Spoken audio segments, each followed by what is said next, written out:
Meet you at the truck stop bunkhouse. The whiskey burns your eyes, the air is paralyzed. Truck stop bunkhouse. The roadhouse girls are wild, wild,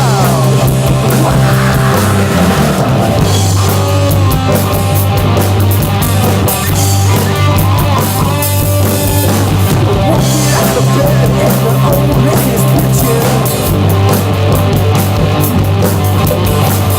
Go to work, smell cakes in the kitchen. Start to feel like a rock and roll rebel. The trucks off the stop the highway, yeah. Meet you at the truck stop bunkhouse. Action and romance, party in your pants. Truck stop bunkhouse. Roadhouse girls are wild, wild,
meet you at the truck stop bunkhouse.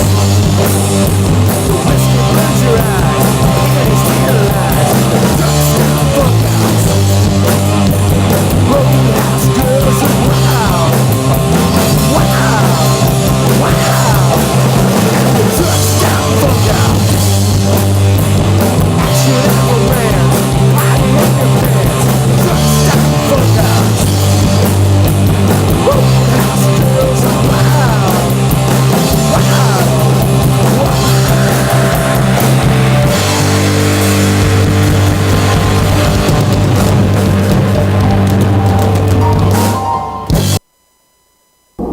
Yeah, this is John from All Points TV, and we're listening to the music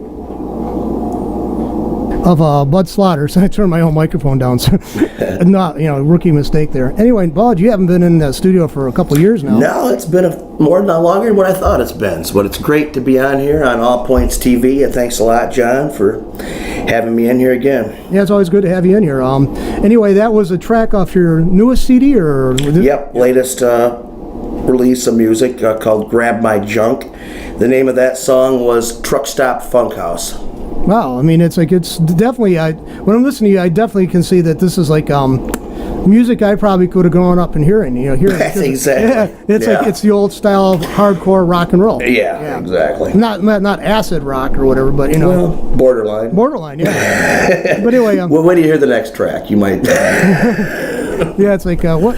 So anyway, it's like I don't know. I always got to say this: when you're sitting there listening to your own music, do you find fault with it, or you just enjoy it? Because I know artists are always going to pick it apart. I tell you what, for the first few years after I record something, I find fault in it.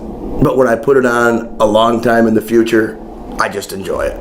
Yeah. I mean, I don't know why, but you know, that's just the way it is.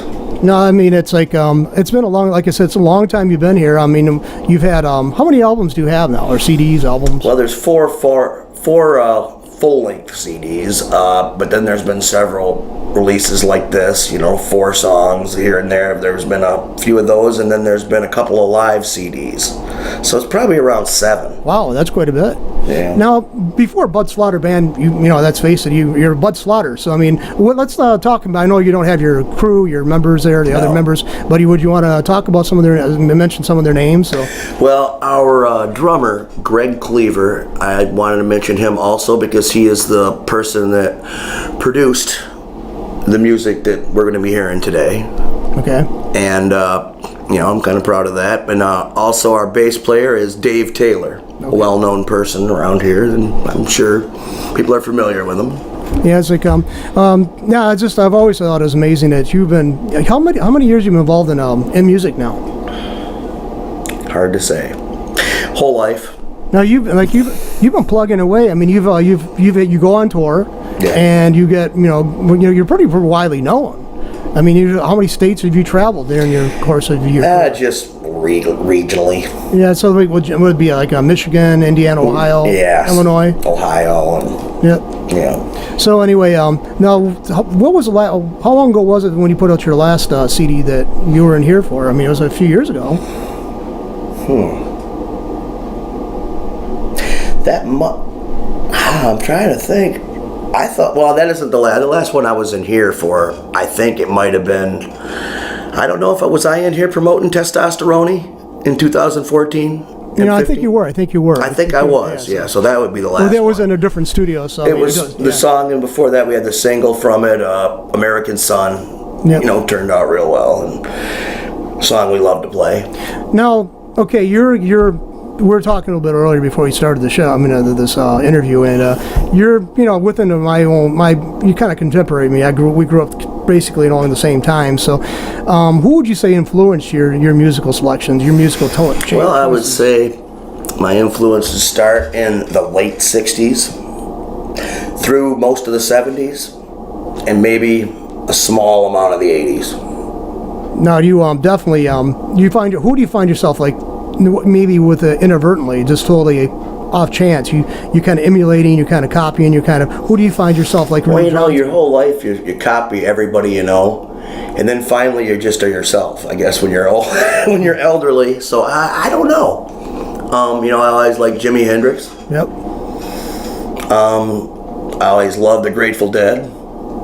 And you're not only you're a creator of music yourself. I mean, you're a big fan too of several different bands. I mean, I see pictures on Facebook. You're with different bands, different venues, and you're all just listen. You're just one of the fans, the spectators. At that point. Exactly. That's what I am more than anything, is a fan of music. Yeah, I mean, it's like, I don't think I've known a person who's more devoted to music than.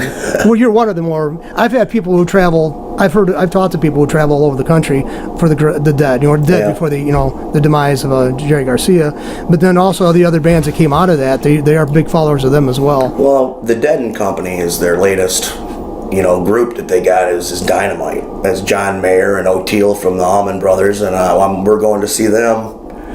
They're coming to Detroit, and I'm going to see them in Ohio. Also, the next night. So you're coming to Detroit, but you're going to Ohio. Yeah. Just because of scheduling, or you just prefer that venue better? No, they're playing in Ohio the next night. Okay, so you just happened to go and see that one then, right? Yes. Yeah. Anyway, no, I always liked your music, and you've been come in the studio for the past 6-7 years now. Yeah, at least that. Yeah, at least that. And it's like I'm always seeing the stuff you put on Facebook, and you're like, people should check out your Facebook page. You got some great. You always put up some great pictures, by the way. Thank you. Now, what do you say you draw from when you make music? Do you draw from personal experience? Because I mean, you don't do a lot of ballads. Have you ever done a ballad? Well, I'm not really a love songwriter. I mean, there's lots of slower music. I guess you would call it more like inspirational. Oh, inspirational, not in the term of like religious theme. Well, inspirational. It could be to someone, I guess. Everyone sees it a different way. But I would say it's for. That's the only way I can describe the slow songs by Bud. They're more inspirational, and most definitely they are derived upon life. Yeah. Yeah. You celebrate life. As much as I can. Yeah. I believe that, there's a lot of crazy stuff going on in America and whatever. And, well, you only get one bucket ride to hell, pretty much. So you better try to have as much fun and get as much out of it as you possibly can. You like all kinds of stuff, though. I mean, you were like, you last time you came, one of the last times you came in here was with the wrestling group, Pure Pro Wrestling. Yep. And you really enjoy that. Yeah. And you actually performed at a couple of their shows. Yeah. Yeah, so you did a show within a show. And, and now, where can people find you? Want to put that out now and then also a bit towards when we're wrapping up. So where do people can find you? Okay, I will, Friday the 13th, October 13th, our band is going to be in Ypsilanti at the Maidstone Theater. Okay, now where is that at for those who might not know? I don't have the address. It's in Ypsilanti, but you need to just look it up on their website. It's a really cool place. I've known a few people that have been down there. A really neat old theater. And they're building up momentum and getting more people to go out there now. So we're gonna head out there on the 13th of next month and rock it out. Now, you play around you play a lot of the times in the Lapeer area, correct? We play at the Hitchin Post. Yeah. And we also occasionally play at a Cascade. Now, where's that at? That's in Metamora. Metamora, okay. In Lapeer County, I guess. So that's your environs. That's where your haunts. Right? Well, we play a lot at the Corona Road Bar. Yep. In Flint, and we will be playing there for a Halloween show, Halloween weekend, October 28th. Wow. So that's like 13th and the 28th? Yes. Friday the 13th, and then the Saturday before Halloween. Now, when you record music, do you do like a lot of it? I mean, it sounds like you're playing more like a live recording, or do you actually do like the layer track thing? Because this sounds like a live recording to me right there. Well, live in the studio. Live in studio. A portion of all the music I do is live. Yeah. I like to record the drums, a rhythm track of guitar, and bass live. Yeah, I think it sounds better. And then you go back and track everything on. You can redo the vocals. You can redo what you want, but you got that energy from the live performance. The synergy, it's more like, to use a hippie term, more organic. I guess, but organic, if you look at chemistry, means you got carbon based. So I guess that fits too, because we're all carbon based. Well, there's a guy that I learned a lot about producing a long time ago. His name was Tom Dowd. He did the Allman Brothers, and I think some of the Leonard Skinner. A great producer. And he believed in recording that way, and that. Somebody burned a DVD for me, a CD rather, of a band that was a precursor to the Allman Brothers, and it was the Allman Brothers basically, but before they were called the Allman Brothers. Almond Joys? No, actually, it was something else, and it was a great album. Wow! And it was a great album, but I just can't remember what the title of the. I'm getting older. That sounds good. Senility sending them, but yeah, it's really cool. I'll see if I can find that copy. I got a copy around the house. And I'll burn a copy of that for you. But that'd be great. But yeah, it's really good. I mean, it's like, you could definitely tell they were going to be great. Destined for greatness. Now, so how did you get into music? I mean, how did you start? Like in high school, like a lot of guys did, or?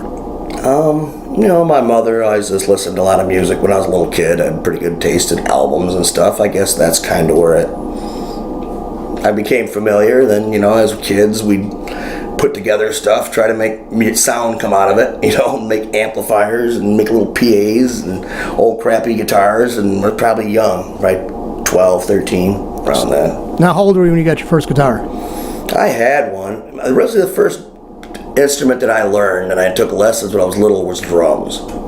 So can you actually sit down and play drums now? Well, yeah, I can. I know the whole timing and all that, but I quickly kind of just lost interest in it. Well, see, knowing you, I think that'd be a great, instrument for your personality. You're kind of hardcore. Well, I started off, it helped, I guess, develop a sense of rhythm right off the bat. Right. So I'm glad I did that. You in the crib snapping your fingers and bobbing around right when listening to music. Right? Yeah, but there used to have a music teacher used to teach here in the elementary school. He always said the percussionists are animals. So I mean, The ones I knew. Yeah, and it's a fitting thing. They do have to be seen kind of off the wall. I mean, if you look at all the big bands they have, those are the more interesting characters. And Spinal Tap, remember? Spinal Tap, they had that mockumentary. Exploding. Yeah, the exploding. Like, it's just... Yeah, it's like, spontaneous human combustion, Anyway, they're so hot, that's what it is. They just can't contain it. No, what do you do recording at? Well, if you want to get that... Well, this one... like I said, I do a lot of them at my own studio at my house in Lapeer, but this one was done by Greg Cleaver on his stuff, and it was done at his girlfriend's house in her basement. Her name is Stephanie. She's the drummer from the band Mojo Hand. Okay. That's where we did that recording, this last one that we just did. Yeah, like nowadays it's so easy to. Recording studios still should be, relatively soundproof. Yeah. This one isn't. By the way, in case you're hearing that hum, people, that's the air conditioner because it's bloody hot outside. Well, and we're not going to shut it down because Bud'd be miserable in that room with lights. So exactly. He'd be like sweating like a stuck pig. But anyway, like I was going to say, the formatting and stuff like that, for a digital. Of course, everybody loves digital because it's so easy to transfer files and stuff, and it's good for if you're collaborating. Mm-hmm. But there's I guess for the mid-range, I've been told actually the mid-range is missing a lot of times when it comes to the digital. Ever since I started, I always wished I could do it all analog. Yeah. But it's just, Well, when you first started, you probably were doing the digital, weren't you? Well, very first started, it was kind of like analog. Digital just kind of came out when I first started recording music. Oh, so recording, yeah, because it's amazing. You have so many formats coming out, and you got out there, and there's some are better, some are worse. Obviously, before we did the show, we were listening to your CD, and we had to go to another way of playing it because it just didn't sound full enough. And this is, I guess, adequate. But it's so hard to get all that stuff together. And I can understand how some people can get really aggravated when you're recording because you want to sound to it, what you hear it in your head, how you want to hear it out there, I can see where people get real temperamental with it. Recording is tedious. Yeah. It's I don't know. It grinds on your nerves whether it matters or not. It's just, I don't know. It's not as much fun as live performing. See, but it's a necessity. It has to be done. Well, the other day I recorded a comedy set down there in another place, and I'm just cringing. Some of the shots are great. The lighting was perfect, and then I look at the other one. Some was blurry. I couldn't get that person to focus, and now it drives me insane trying to get all that stuff lined up. And it's hard because you don't control the variables in some other venue. Exactly. So and then when you have to swap cameras and you swap batteries, and you come back and. Because you're in a location that doesn't have electricity, so you got to swap batteries. Then you put the camera positioning is awfully difficult to get back on target like it had been.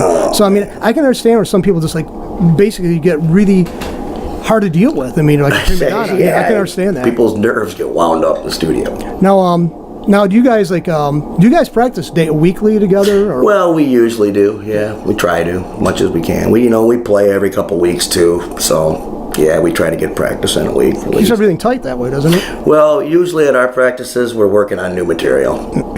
So you're doing a lot of material. Now, you have, how many tracks are on this one particular? There's just 4 tracks on this. It's a single for the song Grab My Junk, but there's a few extra bonus tracks on there also. And all new material? Yeah, all new material. Now, do you write this single-handedly, or do you have collaboration going on with the people in the band? Or? Well, I do a lot of it, but occasionally I collaborate with other members of the band. Who would you love to collaborate with? One of the more known people out there. Who would you love to collaborate with?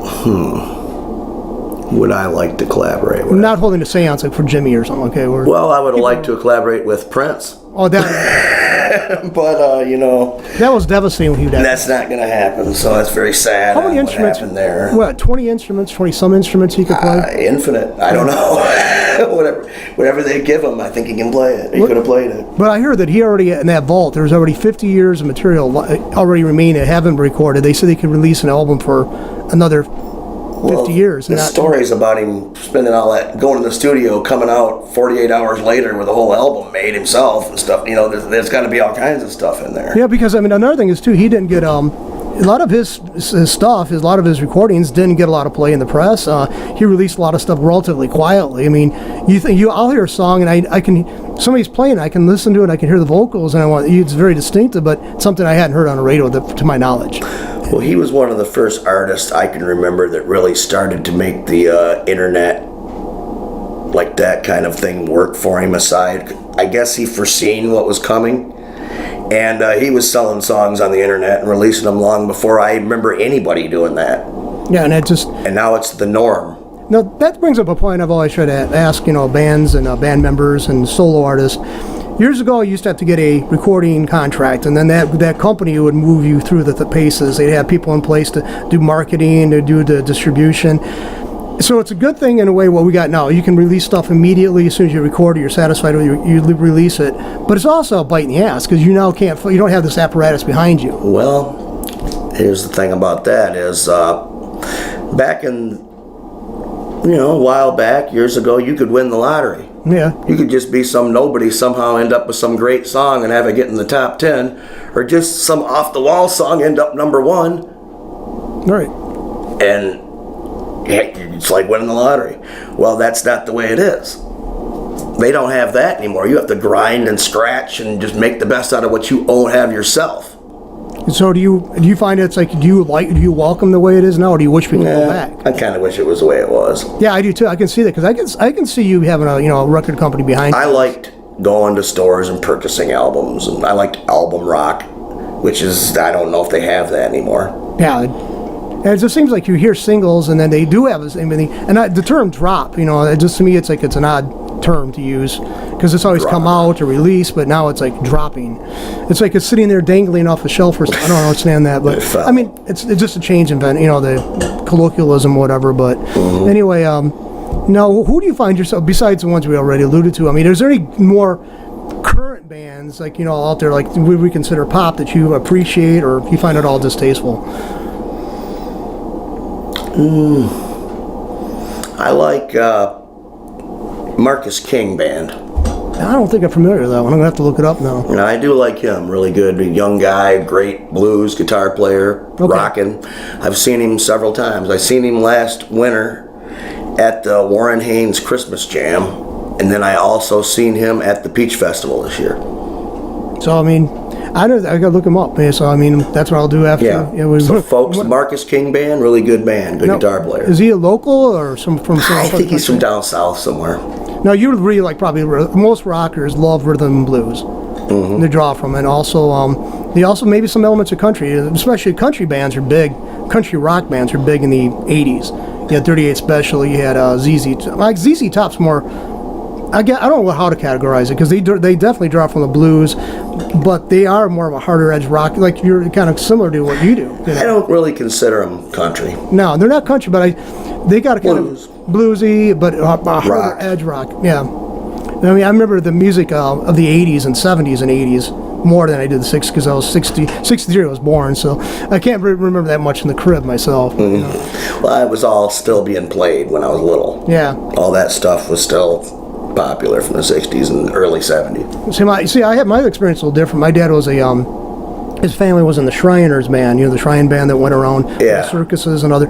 So basically, they played big band music. They played Oompa Pa music. They used to play, and so I mean, but I like that. I mean, I admit I can actually enjoy polka music because it's got a good fond memories connected to it.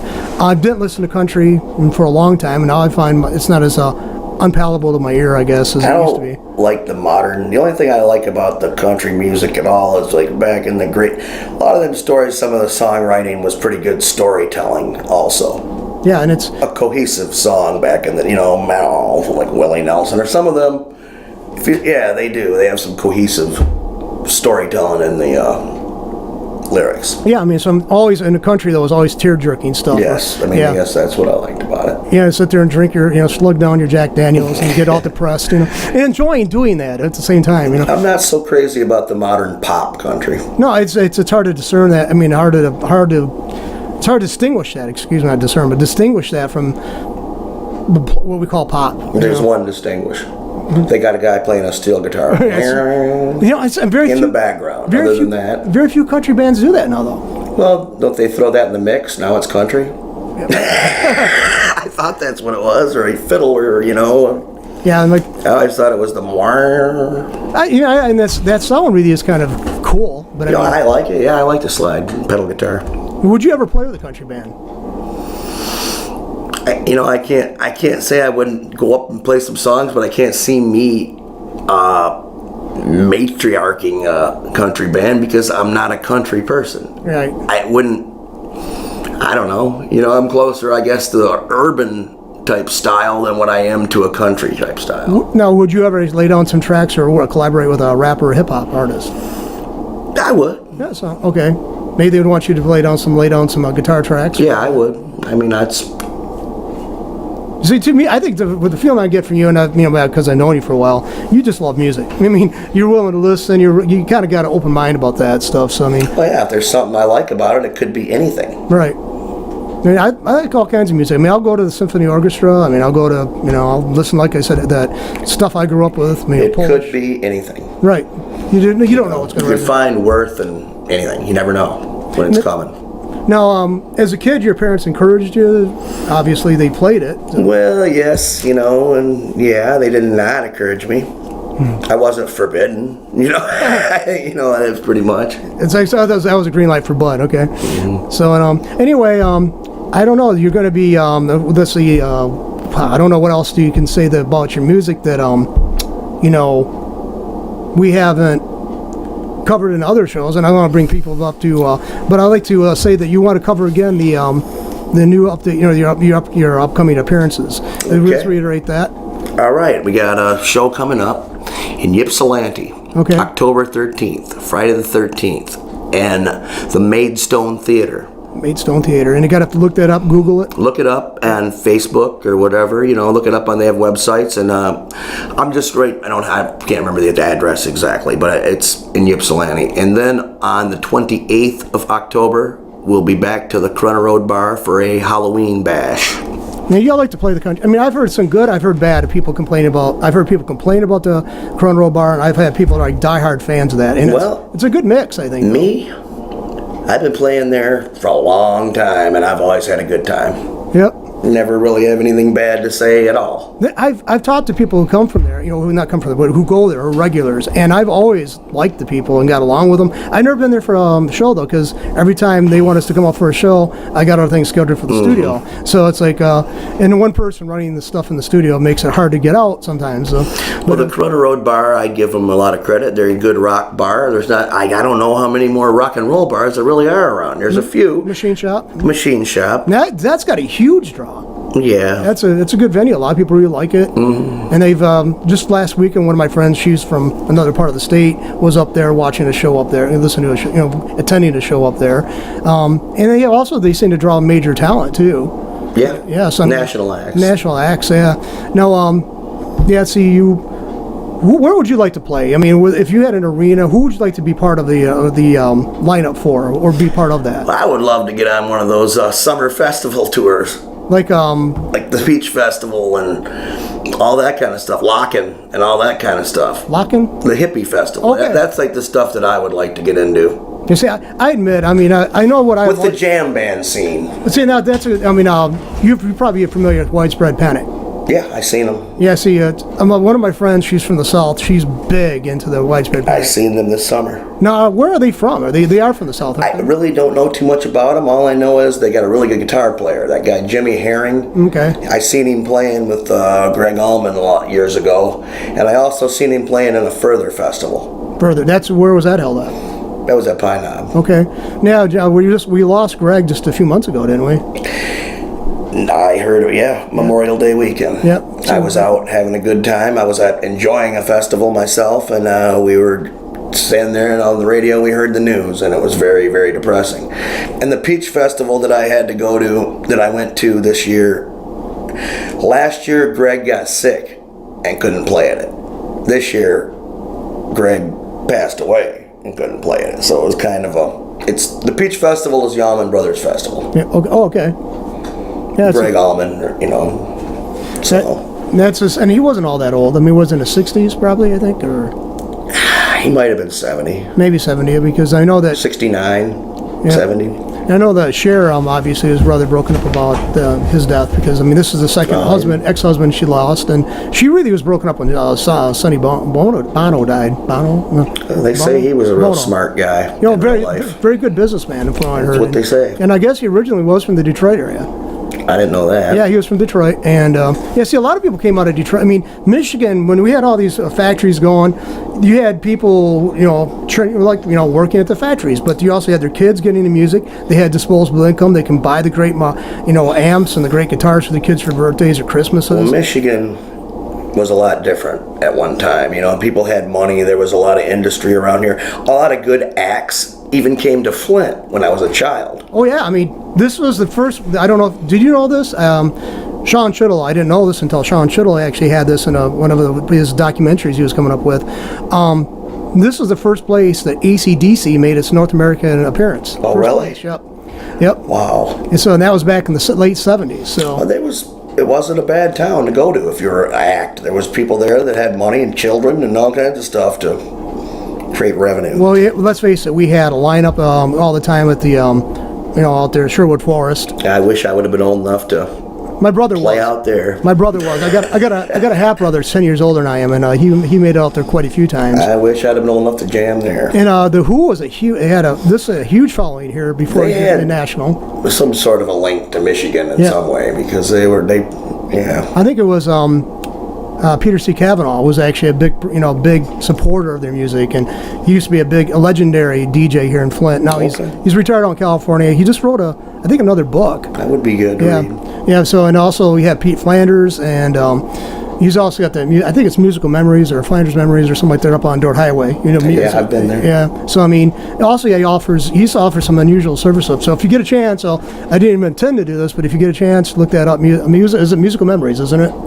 I believe so. Yeah, up there on Dort Highway, just say North Dort Highway or South. I don't know. It's at that point where it North changes. of the highway, I think. Yeah, it's north. a little ways. But anyway, we're going to say that I was going to say we have a lot of rock and rollers out of this area. I mean, within an 80-mile radius of Flint, Of course we had Grand Funk Railroad. Well, from what I've heard, I guess I heard Alice Cooper talking about it. Michigan back in the late 60s, early and right around that, was a lot different than California. Right. The music scene here was a lot different. It was more harder edged rock and, the Stooges, right. Alice Cooper Band, the Amboy Dukes. Tougher than what the San Francisco sound was.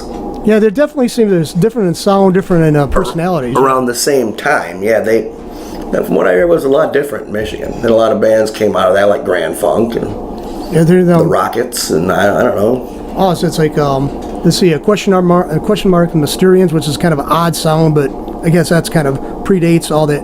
It's more, I would consider that more pop music, wasn't the harder edge. Yeah, but he still makes money off that song. You hear it in movies and all kinds of stuff. And he's still around this area. Yeah, that's what I heard. Yeah, so anyway, well, guess what? I think we're going to wrap this up. But again, you got to, like I said, if you want to reiterate where you're appearing again, and we'll... Okay, like I said again, we're going to be playing at the Maidstone Theater in Ypsilanti on Friday the 13th, October 13th. We're going to be playing in Run Road Bar in Flint on October 28th in support of our new single and EP, Grab My Junk.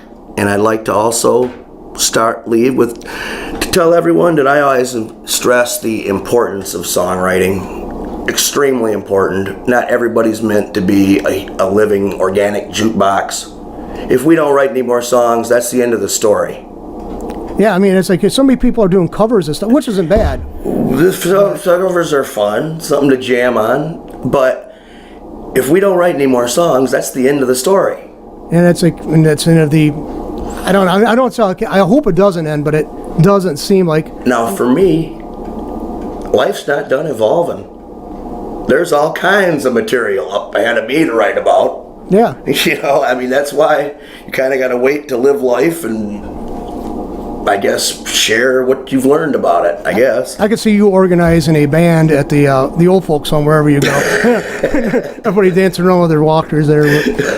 But anyway, we're going to wrap this up, and we're going to play the fourth track of their album here. All right, this is number 4th track. This is called Halfway Gone. Okay, and again, thank you very much for coming in. And hey, people, how can people find you, by the way? They can look me up on all forms of social media. Facebook, Twitter, Instagram. Okay, and Right. anyway, so I hope you get a following on that, and more of a following. And hey, thanks again. Well, thanks a lot, John. Okay.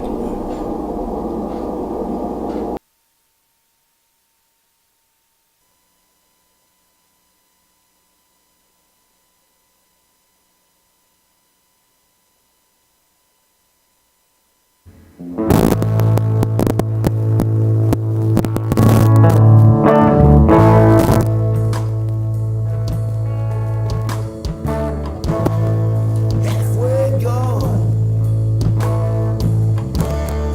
halfway there. I get torn, tossed from the ashes.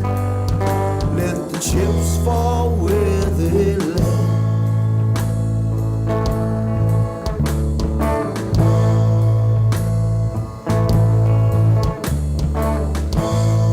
Halfway gone, halfway home. They say the cup's half empty. Some say it's still half full.